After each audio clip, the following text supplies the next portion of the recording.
Okay, let's talk about Vue and Vuex. I'm assuming that if you're here, it's because you have not been using Vuex or want to get a more thorough understanding of Vuex. Um, the reality of it is Vuex should virtually go in every single one of your projects, unless you're building a component. So if you're building widgets and you're building components, obviously you don't need a state because you're building components that will go into another application, and that application will have state. But I find that a lot of people are afraid of Vuex, and that probably comes from the relationship with Flux and React, where Flux was just a daunting task when we first got into it. Because React was basically stateless, it was a component-based framework, library. It didn't have any type of state management system, so therefore they gave us the Flux state management system. And that was not a library, it wasn't software, it was just kind of an idea. And, for us people moving from Angular 1 and moving over to React because we didn't like Angular 2 or where it went, Flux was just one of those things that didn't make a lot of sense because we were just getting into these frameworks, and Flux was a complex task. Again, it was an idea. It wasn't even a piece of software that had been implemented. It wasn't until Redux and MobX that it really got widespread use.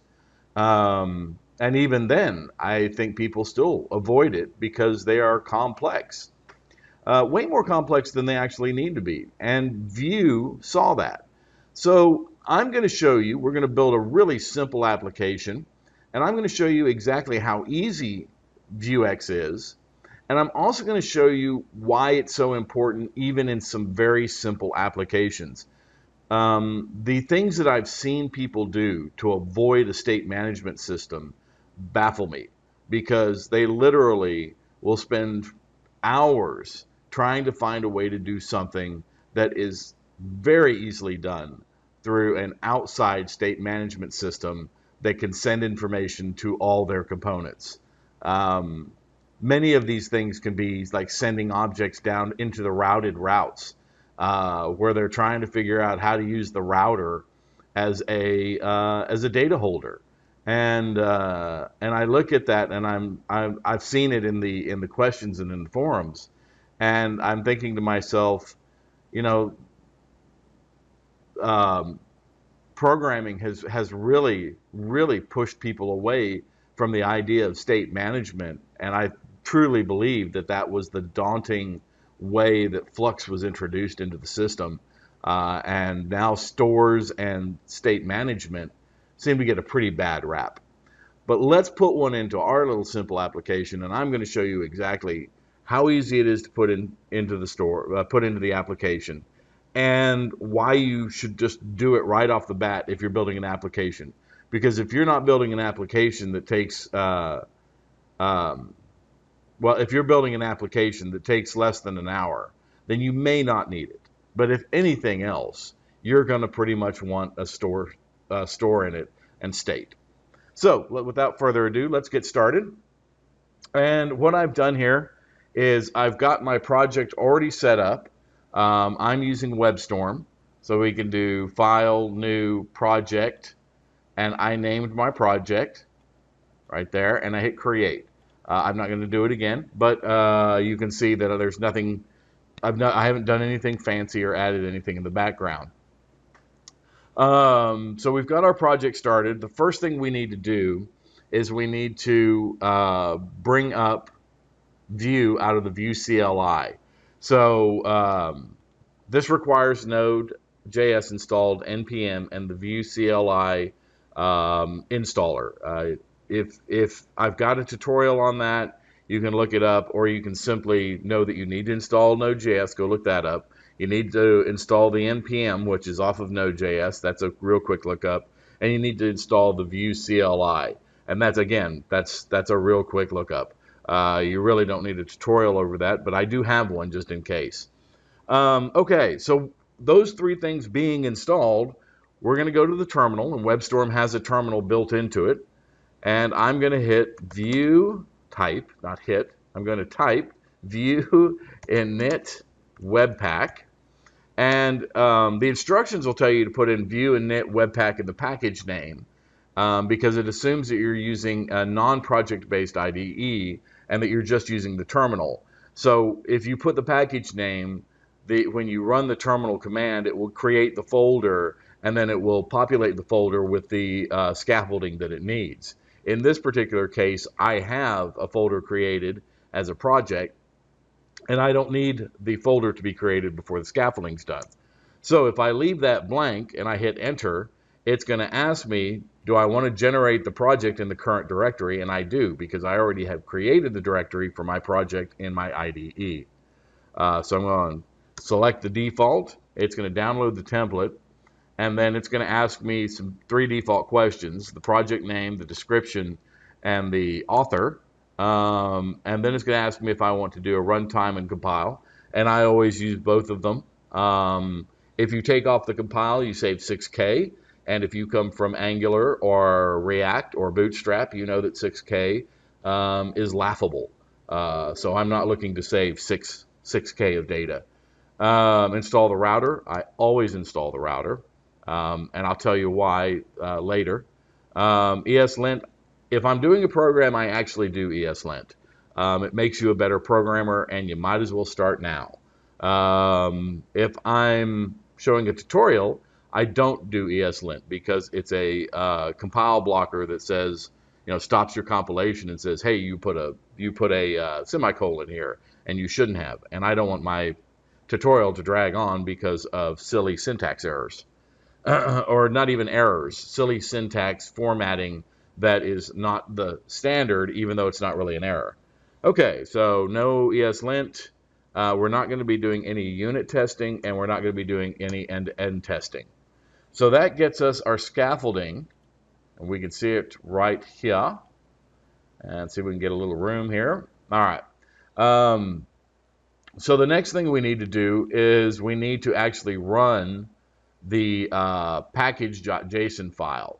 And that will install our dependencies, which include Vue and the vue-router, and then all of the development dependencies, which you can look at here or look up in here.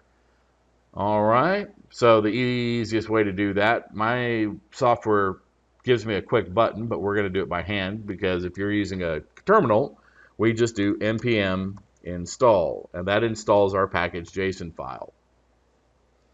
Now, if you're using something like WebStorm, a neat little trick is that you can right-click your package.json file, and you can hit Show npm scripts, and that extracts the scripts from the npm from the package file, so you don't have to type them. You can actually just double-click them and run them from your IDE. Okay, now since this is a Vuex tutorial, I suppose that we probably should include Vuex. I don't know why they don't include it in the primary Webpack package, because if you're doing a package large enough for ESLinting, for end-to-end and unit testing, and certainly with a router, you are most likely going to be using Vuex, and if you're not, you're avoiding it. And I understand that. I used to avoid it forever because I thought it was going to be a lot more difficult than it was. Certainly based on the previous the history of Flux. But yeah, so I don't know why they don't just include it right off the bat, or at least give you a choice like they do with the router. I think that should be added. I hope they do in the future. Okay, so we're going to do npm install Vuex. And we're going to save it. It's a part of the primary program. It will actually be distributed with your software, with your application. If it's part of the build process, like Webpack is, then it belongs in the dev dependencies folder, and you would do --save-dev. But it's not. It's part of the primary, so you'll see it in the dependencies: Vue, vue-router, Vuex. All three, by the way, made by the person or persons that created and or maintain Vue itself. So those are the three core components that are made by and updated and maintained by the Vue team. So we're not getting a third party, and we don't have to worry about it dropping off of the face of the earth at some future iteration down the line of Vue. Okay, so now we've got everything installed, and because I'm running a low resolution here so that everybody can see on as small a screen as practical for code education, I'm going to go ahead and close down my terminal. We don't need that anymore. And we're going to see if I can't just kind of squeeze in some room here.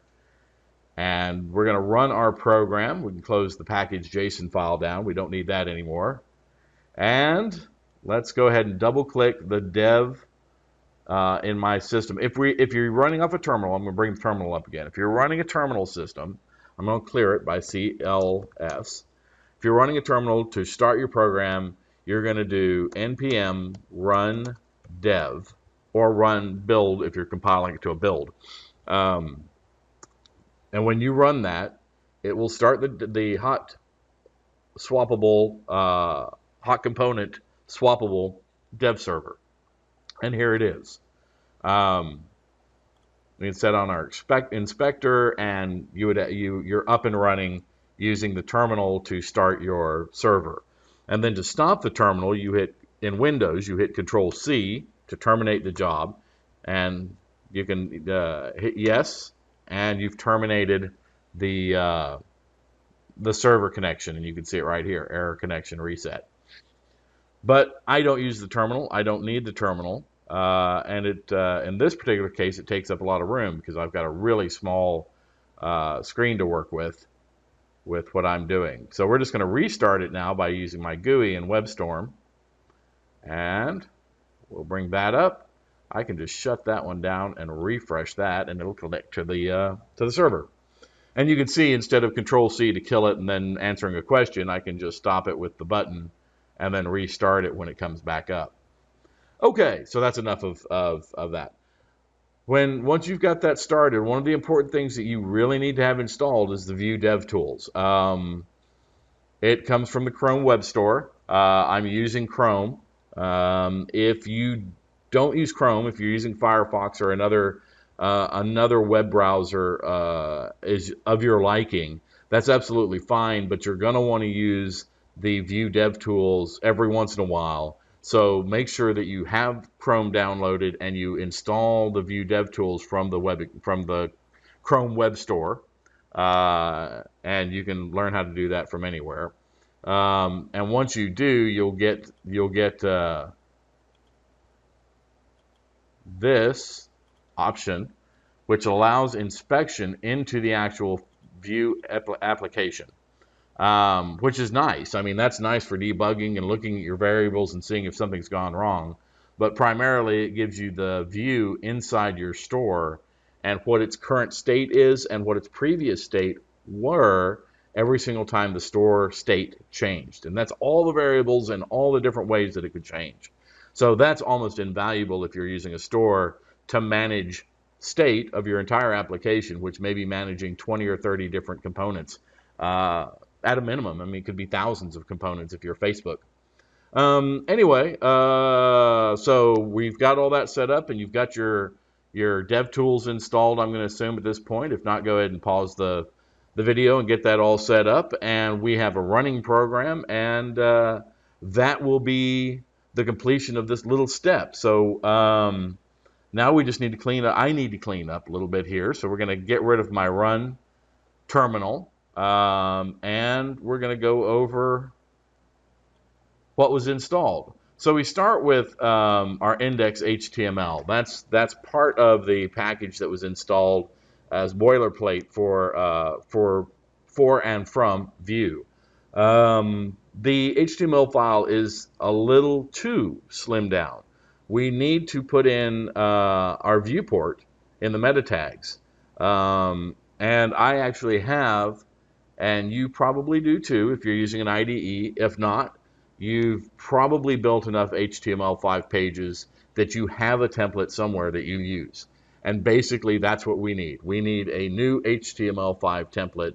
So I'm going to use Emmet, and it's HTML:5, and I hit tab. And that brings me in a new HTML. Now it's still bare bones. There's not a whole lot in here. I mean, you probably should include, author and description and some other things, but typically we put those in after the fact because either those things may change or it never comes to fruition if we're trying to build a sample application. So you'll need to put in the title, but we got the viewport, we got the XUA compatibility for Edge, and the only thing that we need to add, because we stripped it out now, is the div tag with the ID of app. And that's just because the main JS file, which is scaffolded in where it starts, is going to embed into this file. Webpack is going to embed that bundle, but the main JS is going to be the main part, the starting part, and it's going to embed that into the bottom of our HTML file, and it's looking for our element named app right there.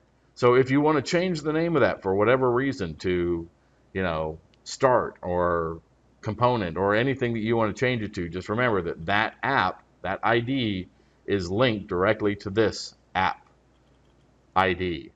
This app and this app are directly related to this component right here. So templates and components are in Vue the same thing. Okay, so we get our main, and we get an app, and we get a router, and we get components. Our app is our starting point for the entire system. This is its entry point. And it's going to start off by importing the Vue, the app, and the router. Vue is our main program. It's the whole entire shebang.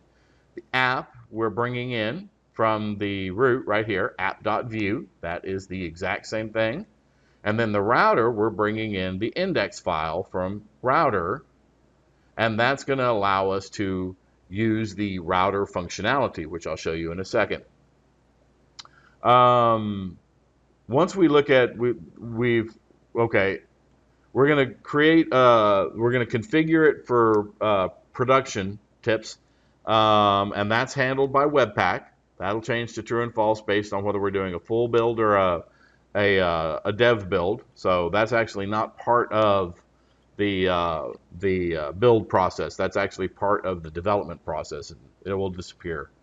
So here we've got our main entry point, and we're saying the element is app, which you've seen. We're installing a router. We're starting to point to the app template, and the component that holds that template is the app component, and that is this one right here. All right, so here's our template, and this is the HTML. We then move to the script, and it exports the default script that is the template for Vue to use, and then it's got some minor styling so that it can style our page. Okay, from here, I just want to let you know that app here will be the same thing as app here. So the name here associates the name here, and of course root is our main JS file. So if you're following down the tree, here we are at our first component, and it's the application component. From here, we've got our image file, which is this, and we've got the router that's handling our routes. And if you look at our router real quick, it's pulling in, again, Vue itself, the router, and hello, which is the hello Vue component that we have up here. And you can see it right here in its destination. It's at components hello, and its actual name is hello.vue. It doesn't need that. So we're going to use the router, inject it into our primary Vue component, and by doing that, we get some functionality. So these are plugins. When we plug in a plugin, to Vue, we gain some functionality, and that functionality gives us the $router and $route, among some other things within the Vue system. So when you start to use the router, and we'll get into a tutorial on that, you'll see how the plugin works. The store works the same way in giving us the $store to use, and we'll see that very shortly. Okay, so we export default new router, and that router then controls our routes, and we can see that they've already got one set up for us, and it's when we're at the home route, and that would be /path, name hello, and component hello. So we've given it a nameable route, we've given it a physical route, and we've shown which component we want to show up in that route. And in this case, it's the hello view, which is this right here. And the one thing that they're going to show is they show a little bit of binding, and that's the message right here. And it is the message right there, and it shows up in our h1 tag right there. So hopefully that that makes sense to you. So now we've got the hello component being routed by the index of the router from the application right here that is showing our image right there that is being called from the main.js right here. So now you have the actual flow of the operation. Even though it seems convoluted and seems disconnected, it really isn't. You just saw how it flowed from one to the next, to the next, to the next. And at this point, we can go ahead and close everything so we can start from the beginning. And what we're going to need is to build a store. So we've already installed the Vuex component. So let's go ahead and put in a new file, and we're going to call it store.js. And that's just going to bring in a blank JS file. So at this point, we're going to have the store.js open, and just for the sake of moving forward in a few minutes, we're going to have the main file open, because that's where we're going to bring the store in. And we'll bring the app file open for use. Now that's if you're using an IDE. If you're not, you can step through these one at a time at the point in time. I need the room because I'm using a very small resolution screen. So we're going to go ahead and preset those up, and then that way I can close everything else and it gets me some room. Okay, at this point, we're going to go ahead and scaffold out our Vue store. And it's really simple. It's actually so simple, I'm surprised that people are having a problem with it. I'm not surprised. Flux actually caused that, and I completely understand. But it's so simple that maybe you'll be surprised at how simple it really is. Okay, so we're going to scaffold this out by hand real quick. And we're going to do import Vue from, not form, from Vue, and import Vuex from Vuex. And then we're going to do vue.use. Remember where we saw that in the router? That is the plugin. So we're plugging Vuex in so that we get some functionality out of the main Vuex component prototype. So that we can now intertwine the two and use them together. And then we're going to create the actual object.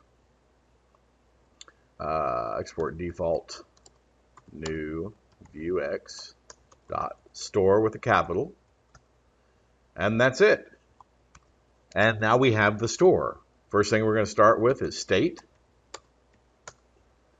And let's go ahead and scaffold this out real quick. We've got state, we've got getters, we've got mutators or mutations, and then we've got actions. And I'm going to describe each one of these as we use them. So, typically you would be able to use this and save this, and it wouldn't give you a problem. But if you're using ESLint, ESLint doesn't like these spaces in your functions. And I personally like them because it lets me know what I need to do next. So what I do, because I do use ESLint now, is I use a to-do. In my IDE, excuse me, I have to start that as a comment. In my IDE, a to-do puts in my to-do list by simply writing it in that fashion. I can put in a comment and a to-do, and then I can write something, whatever I want to after that, you know, implement getters. And then to-do implement mutations. And then to-do implement actions. Okay, so that allows me to go ahead and save that, and it would compile, and the ESLinter would not block it and put up a whole bunch of red flags because there's 1, 2, 3, 4 blank spaces. Let's go ahead and shove that into the program, because right now we've got a store component that's not implemented in the main system. As we said before, this is our starting point, and we just created a JavaScript file that is not associated anywhere within our program. So to actually put the store into the system, we need to import it, and it's going to come from the same directory. It's in the same directory right here, store as the main file, so we don't need to redirect it to a subfolder anywhere, and it's just called store.js right there, and it will not bring in the .js as from the import.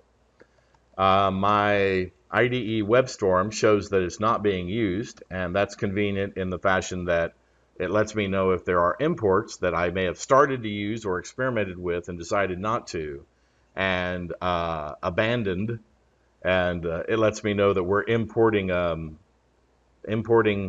JavaScript that we're not using and should get rid of it if we want to keep the bundle file as small as possible.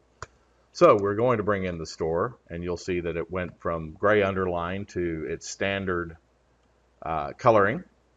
And now, when we hit save, we get a refresh, and we have the store. And if you look at the DevTools, here is our store in base state, and it shows that we have our state and our getters, but there's no variables in them yet. So now we have a completely scaffolded out starting point for our application, and we have the store in it, and the store is running and implemented in the system. So now it really does become the idea of imagination as to what are we going to do. Now, if you're building a program, other than watching a tutorial, and you're building a program, you have an idea of what you want to accomplish. So you're going to be starting from some spot. This will be the most likely spot of starting, and you're going to start building your components. So what I want to do is go ahead and follow that kind of same type of mentality and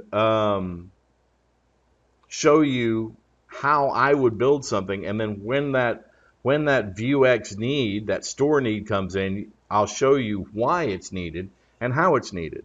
So my idea real quick is obviously not a practical one, but it's a real quick one where we don't have to put in any type of CSS or any type of other framework that would confuse what we're trying to accomplish, which is learn how to use Vuex. What I'm thinking of is simply making this image toggle in and out. In other words, it disappears and it comes back. And I want to put a toggle button right here to do that. And it should be a pretty simple process, right? Because this is our starting point. There is one other thing I want to point out to you if you haven't already thought about it. In our store design, you'll notice that we scaffold out a basic store design, and it works fine scaffold out. Now, as we go through these, I'm going to teach you what each one of these actually does, and why they're important. But you can always start at this point, and knowing that, you can build a live snippet, or you can put a text file somewhere if you do cut and paste, or some type of snippet input, automatic input text system that you can build, which I do all the time. And if you do that, then you'll see that putting in the Vue store literally takes seconds, because all you're going to do is do something like this. That I built. I hit tab. I've got my Vue store scaffolded out. I save that. I come over to the main. I input store, and I input store. And that's what we just did in 7 minutes talking about it, but I just did that in seconds. So literally, there's no reason not to use the Vuex store. And if you decide, if you build an application and you find that you don't need the store, all you're doing is taking out this line right here and this line right there, and it's gone. It's not being imported into your system. You can leave it if you want to. You can delete the scaffolding if you want to. Obviously, you saw how easy it was to create. But if you leave the store.js folder file in here, this one right here, and it's not linked right here and right here, it will get abandoned. The build package system will not include it because it's not imported anywhere. And it won't throw up, it won't dislike that, because we do things like that all the time by putting in README files and other files that aren't necessarily used for any other reason than our purposes. They don't need to be put into the build file. So I just wanted to say that real quick. If you're not building the store right off the bat on a new project, then you're missing out. You really should. There's no reason not to do it. Okay, so with that in mind, we no longer need this main.js file. We've got the store inserted, so we can close that down. And the only thing that we don't even need the store at this point, because we want to do the functionality in our app.vue file, our component, our main component. And what I want to do is I want to make this image tag disappear and reappear based on a Boolean value that we can toggle with a button to change that Boolean value. So really simple, and we're going to do it from scratch as if this was an application that we needed to do for some reason. So I have two choices to make this image appear and disappear. I actually have three choices. I can do a vif, I can do a vshow, or I can change its class and build a class that makes it disappear. The easiest and fastest way is to do a vif. And then I need to give it a Boolean value, and I'm going to call that is true. So if the value is true, then show the element image. So I have that value. If I hit save now, we'll get the error down here that shows that there's no isTrue data property, and we get the image to disappear because an undefined character is falsy. In other words, it doesn't actually come out as false, but JavaScript interprets true and false also in other ways. In other words, an empty space is considered false because it is a falsy style result. Anything other than an empty space becomes truthy. Even though it's not 1 and it's not equal to true, it knows that if an empty space is false or an undefined character is false, then a defined character will come out as true, and something that is not an empty character will also come out as true. And that's why we call them falsy and truthy. They're not really false and true. They are simply interpreted that way. Okay, so to get rid of our little error down here, we need to create our data object. And in doing so, when we're using a component, we need to actually create a function and return the object that holds that data. So we just do a function, and a return, and that's it. Oops. Sorry, there is no colon after that return. So this allows us to have an independent data source in each of our components. If we didn't do the function return, then our data would share information among multiple components. Every single time you created a new one, they wouldn't know that each one of them had their own individualized data component. So if you're creating a list and you keep recreating that component, it would actually share the data between all the different components you created, and they would all be the exact same data object. And that would be bad, because if you change the information in your list on one, all your other lists would be identical and you couldn't differentiate. So that's why we use the function to return a brand new object that is independent of the actual component, and each new component then has its own scoped data package. If you didn't know why we did the function return versus just the standard data open close brackets, which you can do in the simple version of Vue without doing Webpack and componentizing it. Okay, so we've got our data, and we're going to add an isTrue variable, and we're going to set that to true. All right. So we have the isTrue, and we have the isTrue down here, and everything is working. If we refresh that, that should, let's see what it's saying. Property or method isTrue is not defined in the instance. So what we have is a delay on our, let's go ahead, and for the sake of bringing that up, we're going to stop our dev server and restart it.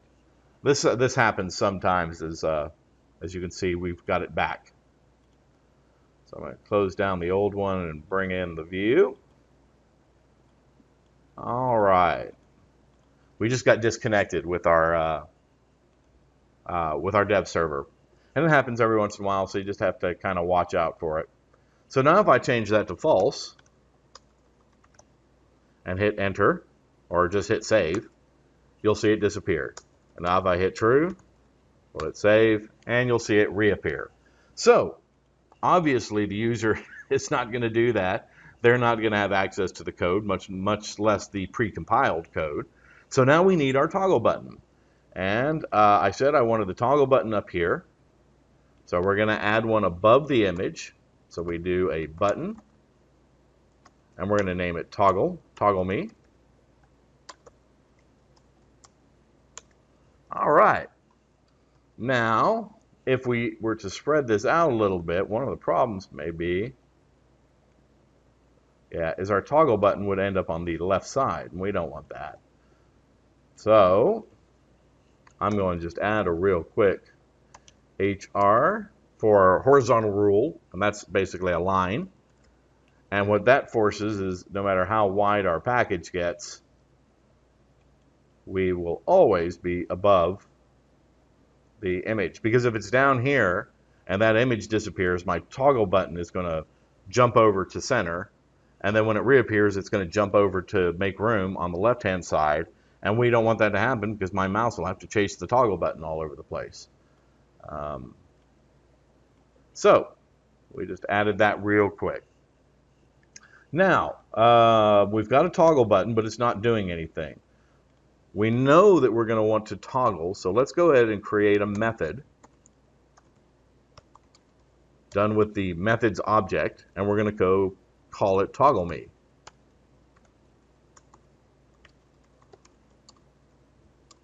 Now, obviously, you can write out these methods in ES 2015 or ES 6, and that's absolutely fine. There's no problem doing that in Vue. The reason I don't is it's because for the people that don't use that syntax, they understand this syntax, and for the people who do use that syntax, they also understand this syntax. So it's easier to do it this way than force people to try and figure out ES 6 or ES 2015. if they've never used it before. So this is just a courtesy. Otherwise, I'd be using ES6 arrow functions.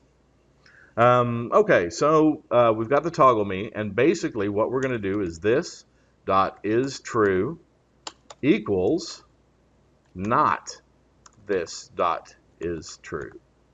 And that's just going to allow that true to change. So this data property right there will change as we change this toggle from true to false. And we can watch it. Well, of course, we'll watch it in real time. And we can also watch it in the app state. So you can see that we've got is true here. Of course, if we change that to false here, it will change to false here. We're going to start it off as true. Okay, so let's move this back over. And we just need to have our button fire off or capture its event listener for the click event. So the button itself fires off the click event. We want to capture that click event, and then we want to make it do a function based on catching that click event. So we use the shorthand at click. That's how we catch the click event of the button. We can also do, if you've seen it, we can do v-on. Either one is legal syntax. One of them is shorthand. You have two shorthands. You have the binding, which is this, and this is shorthand for v-bind. And you have the @ symbol, which is shorthand for v-on. Since those are the two most common functions that you'll use in Vue, they gave us that little bit of advantage in turning those two symbols so that we could shorthand those two functions, because we'll use those two functions the most anytime we're building out a system. So v-on is simply the long form of the shortcut @click. Okay, so that out of the way, we are capturing the click event, and we want to send it to a method of our own design. In this case, we've already created it. It's the toggle me method, right? So you saw that light up, and you saw that light up. Now you can, depending on how you program, you may actually do the click toggle me and then go invent the method next. We invented the method, and then we put the click event in. Either way is fine. It just depends on how your brain wants to function and how you thought about implementing it. So now we have a toggle me button, and you can see that that toggle me button works absolutely just fine. My space is causing it to wiggle a little bit, and that's just the way it is. So now we have a fully functional component. We've finished the design, as it were, for what we wanted to accomplish. We can watch the state of the local component toggle. So again, we can see it right over here in this far right-hand side. We can see it toggling to true, false. That's the state of that particular component. Our hello Vue component is doing nothing. We haven't really done anything with it. That's that lower section right there. And the state of our store is not changing because we're simply not using it. It's simply sitting there with nothing in it. So at this point, I want to talk about the problems and solutions that are available to us for what if. Now, I'm toggling away the main image, but now what if I really wanted that to toggle completely? Or maybe I wanted to say something else, but I don't want to do that. I just want to make it disappear. In this particular case, my component wants this image to disappear, and it wants this text to disappear. And whatever design technique that took to get to that point, the designer, myself, or in this particular case, the Vuex designers, set that through a route, through the vue-router, and that vue-router then is displaying our hello world. So this down here is actually completely separated out. It's not only is it not a child component, it's a sub-route of a route, of the router. And if you've ever seen how you have to pass data down the router or across a router, you'll see that if you have anything with any type of complexity other than, passing an ID so that you can reevaluate something on the far end, passing it through the router is certainly through the URL is problematic. Let's say if you pass anything other than just a simple variable. So if you're passing an object, it actually can be done, but it's ugly because it passes this object across your URL, and your URL tries to write out the generic version of object across a URL. So it gets really, really ugly quick, and it's certainly not recommended. So if you're passing something down the route, the best way to look at that is it needs to be a simple variable if you're passing it across the URL or down the route params. And we'll get to that. We'll get that in a routing tutorial. But our main point is you can't pass a big object, and while I could pass true and false, what if I had, sub-nested routes and other things that I needed there? Or maybe I'm passing something down the route already, and I really don't want to pass 4 or 5 or 6 items down the route. I'm not even sure that I can without creating an object or creating a string that I would have to compile and then decompile because it's going across our URL. So we actually have a very unique problem here, and that problem is that we're not only not dealing with just a child component, which we could, in this particular case, hand a prop down to. That prop could look at a computed property and then basically turn that to image, turn it off. And that would be actually a simple solution and probably wouldn't require a store. The only point that it would require a store is if, in fact, you could toggle me from down here and you were going to pass the method back up so that you could make this disappear based on another toggle me down here. And we'll do that real quick so I can show you. But first, here's where the store now becomes your savior, because with very little effort, we can now connect these two items with the state management system that allows the state management system to control them both simultaneously with very little code. Okay, so this is our lower system, and we want it to do exactly the same thing. So we're going to just basically put in, I'm going to wrap this real quick so I can add another toggle button. We're going to put in a div real quick. And we're going to drag that div all the way down to the bottom. And I'm going to tell you in just a second why I'm doing this.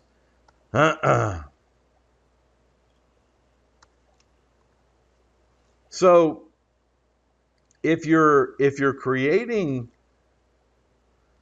go ahead and close all these down. If you're creating a template, you should know by now that you have to have one main node. You cannot have multiple nodes. So all this, if I put a button in, if I were to jump up above that original main node and put a button, that would fail because there would be two items. This long div and this button would be sibling nodes. And you can't do that in a template file for Vuex, or Vue, sorry.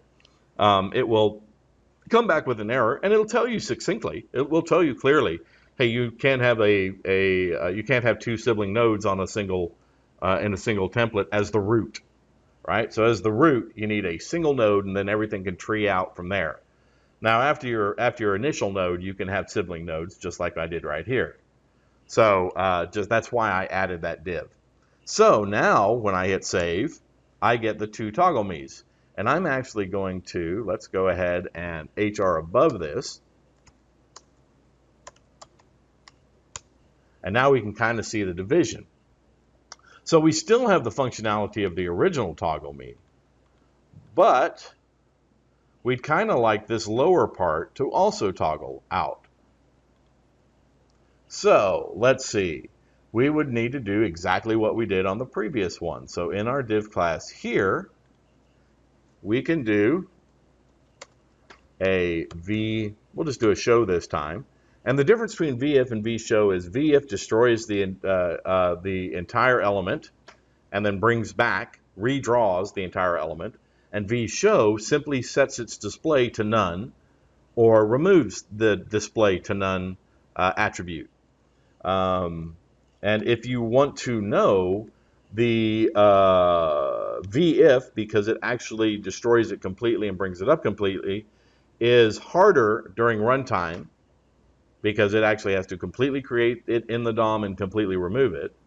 And the vshow is easier in the DOM once it's already created to toggle because it's simply switching the display none versus display without that. And of course, it's just making the visual aspect of it disappear and reappear, even though the actual elements are still in existence in memory.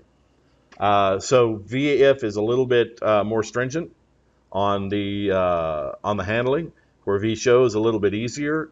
But in turn, vif, if everything's not shown, then vif is actually a little bit less stringent on startup cost because it doesn't have to create the elements. And of course, vshow is a little bit more expensive on startup because it actually has to create the element even though it's not showing it.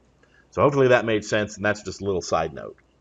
Okay, so vshow, and we're going to make that is true, just like the above one, but we're in a completely different component, so it doesn't matter if we're reusing some variables.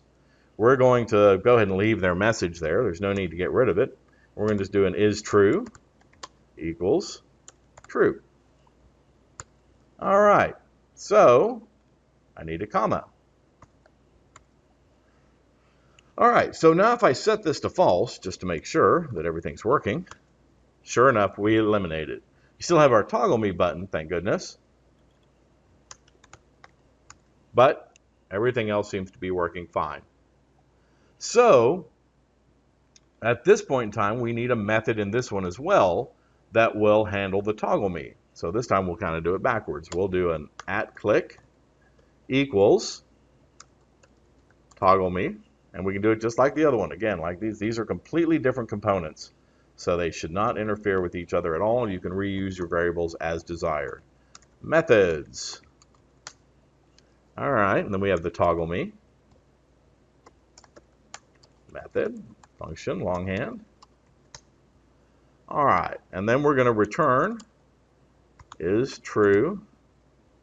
Sorry, this dot is true equals not this dot is true. And there we go. Now we should have two separate components that are handling the toggle me, right? And we do. Let me go and get rid of this error because that was from previous. We'll refresh. So we have two separate toggle me buttons that are controlling each one of those, and they're separated. These particular components are separated by a router system.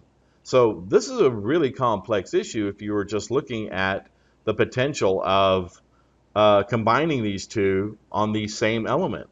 If it was just a child, and we wanted both of these buttons to enact exactly the same way. In other words, I want this toggle me button to also make this disappear. And I want this toggle me button down here to allow us to have both of them reappear at this point in time, instead of working independently of each other. And what's interesting is how much I've seen this done by very, very creative minds out there on how to get this accomplished and avoid Vuex. Now I'm going to show you exactly how simple this really is in Vuex and why you shouldn't even, at this point in time, you see two components that need simultaneous functionality that could be taken care of by a single source state, right? So in our store, we're going to add in our state, right there, how about we do an is true? And we're going to name it to true. So this is the variable that we're going to use to control our visual aspect of it. So we built our thing. We know the solution that we want. Now we just need to have it implement in the store. So we know that we're going to have to get that information. So our getter will return whatever is in our state, and we can act on it and work on it and send it as a function return variable. So knowing that a getter is actually a function that returns something, we know right off the bat that is true in this particular case is a function. So is true is a function. It's going to return the state of our store. So we need to add that in the function. And what we do is we return this, sorry, not this, because we've got the state. State dot is true. And that's that.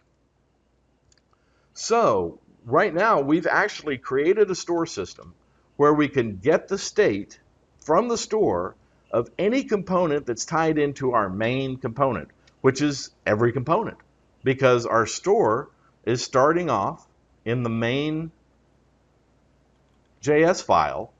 Everything after main has the ability to call on the router, because it's also in the main, and to call on the store. So we can close that down. We can make that go away. So with that knowledge, we can look at the app file and say, well, we've got a store state. How do we bring that in? Well, we want our application to watch it. And the best watcher for the store is a computed property. So we're going to bring in a computed property. Now, the easiest way to do that here is just write a computed. Bring that in. Let's add our comma here. Hit our save real quick. Now we're going to name that is true. And it's going to be the exact same variable because we're going to have to eliminate the old one. It's a function. Oops, spell that right. Function. And it returns the state of the store. So it's going to return this dot store with the $sign. That's what we get from our plugin. Store.getters dot is true. So that's what we just created, and now we've got it returning. Now we can get rid of this data function because we're going to work truly off the computed function. We'll get rid of that just so we don't have any conflicts, because that would start to get confusing with all those is trues, is trues, is true. And we should be able to still toggle in the app view. The warning computed property is true with this assign, but there is no setter. Okay, so we could do a setter, and the reason I went ahead and did that is I wanted to see if it would go ahead and do it, but what we need now is a dispatcher. So I'm a little bit out of sync here in the fashion that our getter is not going to set, and I don't want it to set. We want to dispatch an event, and we want to change that event through the store. So we can't set it directly with the this.isTrue variable. What we need to do with this function is we need to change the state in the store. So to do that, we need to this.store.state.dispatch. As you can see, it came up right in my IDE, dispatch. And then the string literal name of the action that we want to call to dispatch. And to do that, I'm going to do toggle. And that's it, because that's all we need. Now, if we were writing something that needed a payload, like I said, if we were trying to pass data around, we would simply do a comma here and add our payload. That would not be a problem. It can be an object full of objects, so you can add an object or a POJO, plain old object, JavaScript object, and hand that to the store, and the store could use it however it needed to update whatever it needed to. You cannot add multiple objects, so you can't just keep adding objects to it without some creativeness. But because we're toggling true and false, we don't need to payload true or payload false to it. So here we are. We've got our first component, and we want to attach it to the store. We've got the value of is true from the state of the store. which is true. We got it through the getters right here. The problem is, of course, is we have no way to mutate that without sending a dispatch to the store.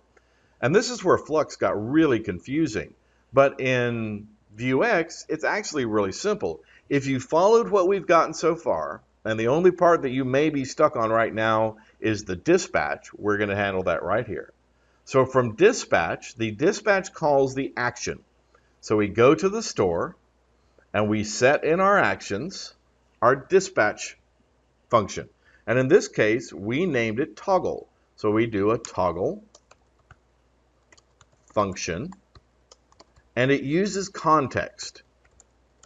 Context is a wrapper object that allows us to do asynchronous calls. The reason that we have actions and mutations is because the actions are asynchronous or are allowed to be asynchronous, and mutations have to be synchronous. So the way they set up the store, the way they set up state management, they set you up with an ability to use promises in the actions and in the dispatches so that you can wait for an action to happen before actually mutating anything. The reason this is because if you're mutating or you're handling multiple things, because JavaScript is ultimately synchronous, if something is waiting, something can happen before the non-synchronous option of a wait to come back. So without having a function that literally stops the thread, which we don't ever want to do, the problem is that the data that you're acting either upon or that you're trying to retrieve may mutate ahead of the time that you receive back your function that you may be trying to accomplish through an HTTP call or an Axios call or a Firebase call or an API of some type where the website is slow on the far end. Whatever may slow you down, you don't want the data to mutate up underneath you. So that's why we do actions. All of our actions can be asynchronous. Once that's done, then we force a mutation. And that helps keep the store in sync without having problems with asynchronous and synchronous functionality. All right, so I hope that explained that well. If not, just go look up asynchronous promises, because that's what we're using. We're not using callbacks, we're using promises from the Vuex store, and how and why we have actions versus mutations. Okay, so we have this action of toggle. It's a function that brings in the context so that we can use other parts of the store. And because we're not bringing a payload, if we brought in a payload as we showed earlier, like some type of object, we could just hit a comma and hit payload, and it would be on that payload, and we could then use it inside our function. But since we're just toggling between true and false, we don't have a payload. So what we're going to do is we're going to dispatch again. In this particular case, we're going to call our context, and our context is going to use a function called commit. So we do we do context. If we bring it in, we never use this. You get so used to using this sometimes. Anyway, we use context, then commit, and the name of the next function down the line. So if you notice, we've kind of gone around robin. So we've gone from the dispatch to the actions, and then from the actions to the mutation. So we're going to call that toggle again, because that's what we're doing, is toggling. So you notice that because we're not asynchronous, we don't have a bunch of .thens, or we haven't gone out to an API. So in this particular case, because it's synchronous, we can just keep passing it right on down. And all we're doing is changing a true false. So in our mutation, we named it toggle here, so we need to name it toggle here.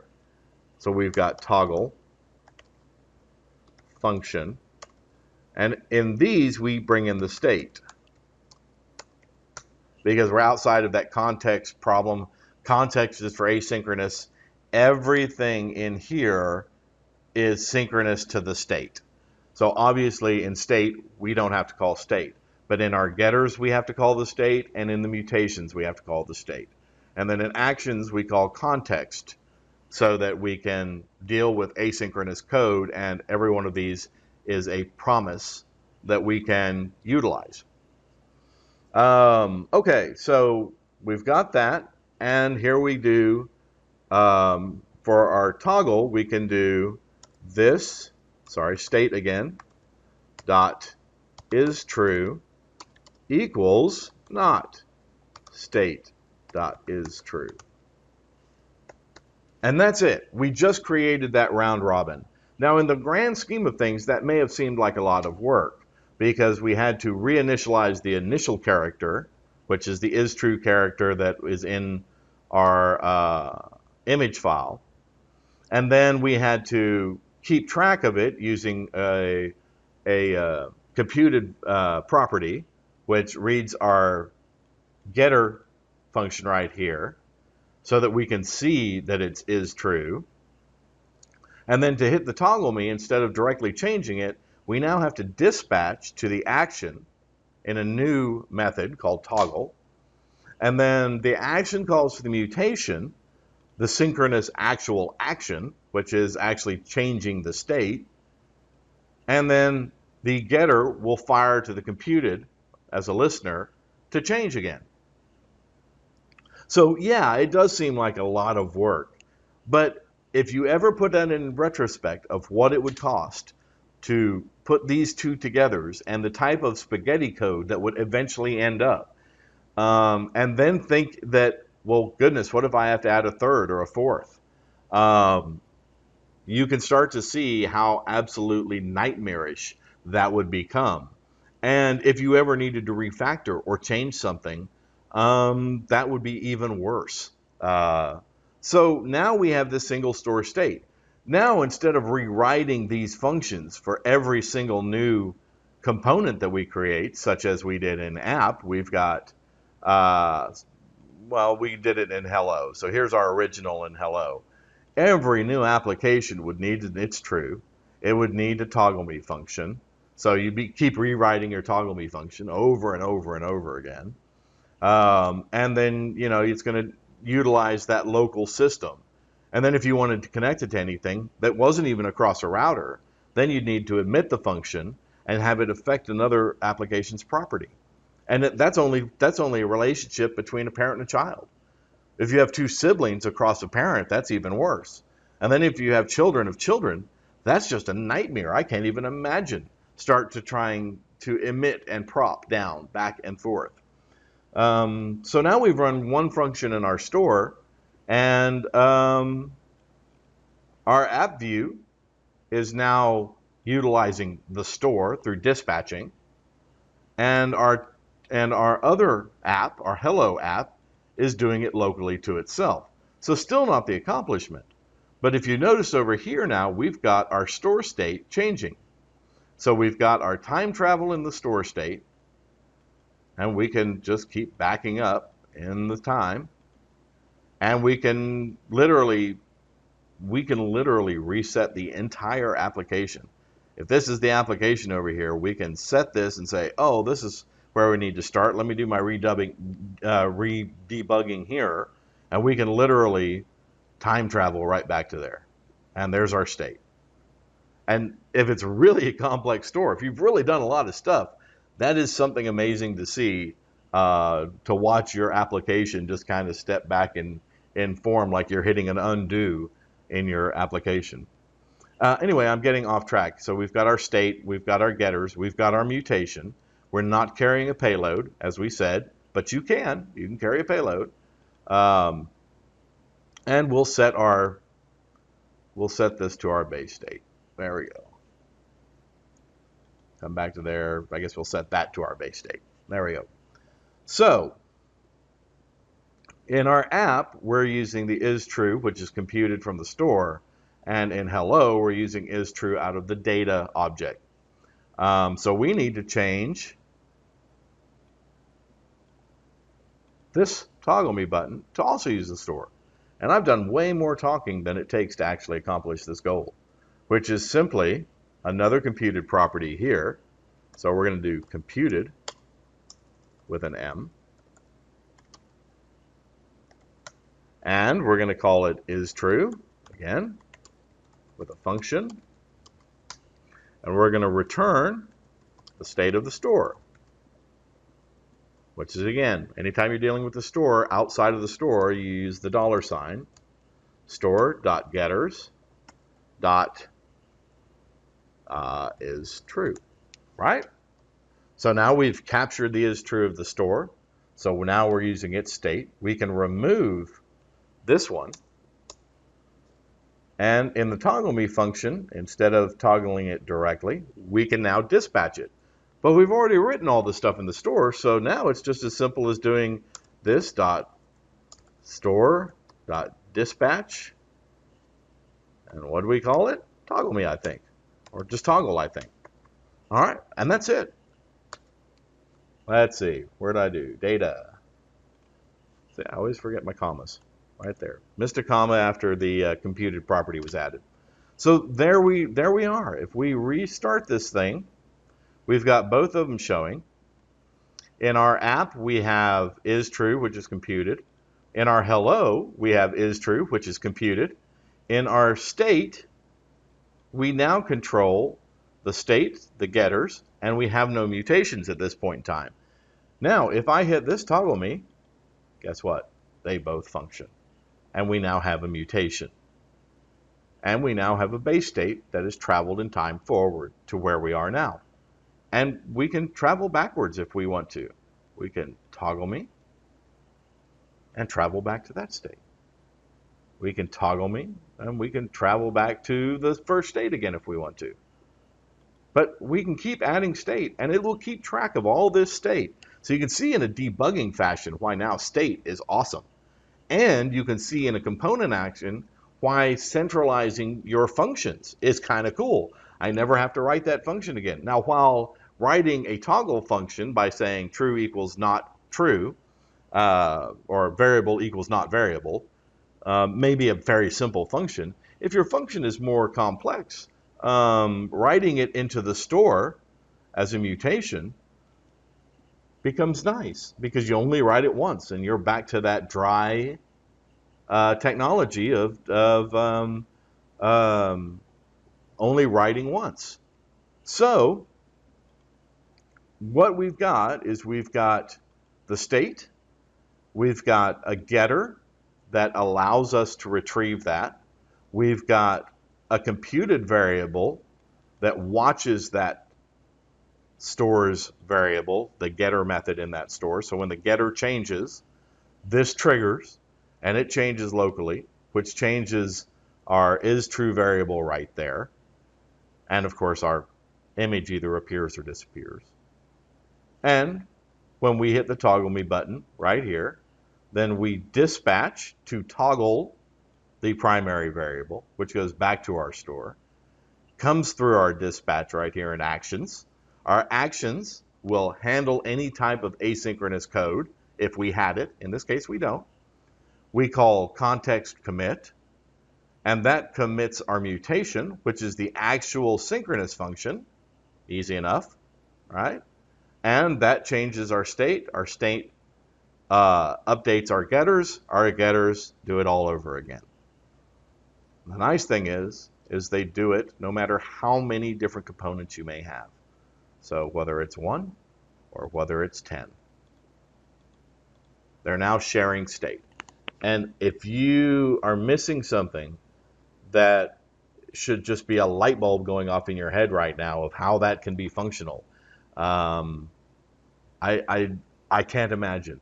Because whether you're doing, if you get a piece of data, let's say you get a database list of some kind, and whether you're charting that data in one component and looking at a list in another component, or maybe have your input editing box in another component, or you have a widget over here that does something else with that data, or maybe you just have a user label up here that just uses a little bit of the data, like an icon and some first name, last name. All of that can be available to you and can be movable between the components through the Vuex system. And as you can see, It is ridiculously simple. Um, way more time talking about this than actually implementing it. If I were to actually implement it, it would have taken almost no time at all. So I hope this helps. We recreated this particular one a little bit more slick, and to bring up the resolution for smaller screens such as telephones and tablets. I hope that works. Let me know if the screen's big enough. It's getting pretty small here, but we can probably work something out to get it even bigger. Um, Subscribe. Be sure to subscribe. I could really use some subscribers so that I can keep justifying making more of these, because I need the community as much as you need the community. Um, Ask questions. Be sure and ask questions, because I don't know if I'm doing a good job or a bad job unless you tell me. And I don't mind constructive criticism at all. Be sure to like or dislike the tutorial appropriately. If you dislike it, please let me know why. I have no problem with you saying you dislike it. Just let me know why so I can make it better. Other than that, I hope you have a good one. I hope this solves some of your problems. And I hope that this makes you a better programmer. And in turn, your comments make me a better programmer. So thank you for watching. Have a good one. Bye.